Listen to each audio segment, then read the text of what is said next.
everything he did for this country, whether it was keeping the border in check, fucking everybody working, including minorities, energy fucking independence, build the fucking military up, keep us out of fucking wars. I mean, the list goes on and on.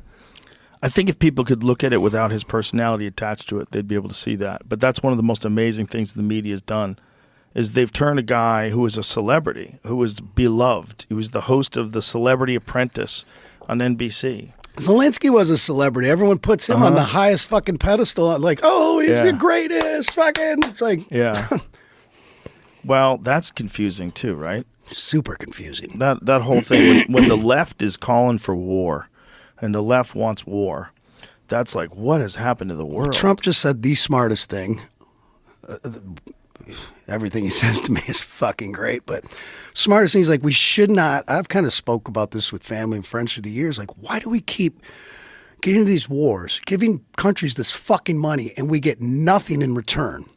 This should be a fucking loan, or we should take land or natural resources that they can buy back one day with a small interest or something. Why are we just giving fucking money away, giving our resources? Oh, you know, the fucking trillions we spent in Afghanistan and Iraq. So what's the answer to that, though? Why did they do that?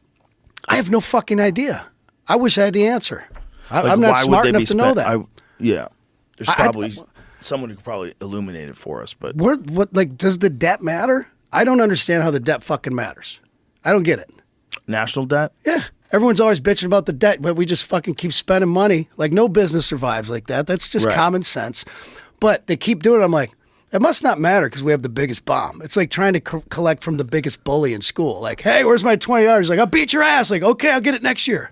Who do we owe all that money to?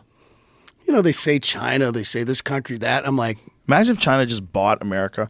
If like one day they're like, they own us. Imagine if they tried to collect.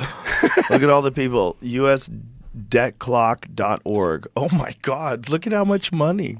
34 trillion. Yo, look at how crazy this is. When you watch this, it's so insane. Yet they're like, hey, we need to send another 60 billion here. We need fucking 100 billion for this. The thousands. Just look how quick the thousands go by. The thousands in national debt. There's another 100. It's insane to watch.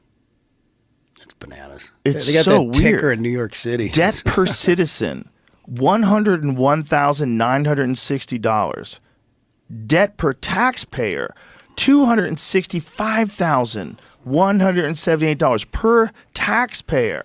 I don't understand how that works. That's so insane. But I've never heard How is that sustainable? I've never heard it explained. I've heard politicians bitch about it, and we, our debt and this, that, and the other. I'm like, I don't get it. Why does it keep going up if we can't afford it? My conclusion is we can clearly fucking afford it. We just print some more fucking money or whatever. I don't get it. Have you ever heard that explained? No. I never realized it was that bad until watching that clock. There's something about knowing the number, but seeing the number move in real time. That's just terrifying.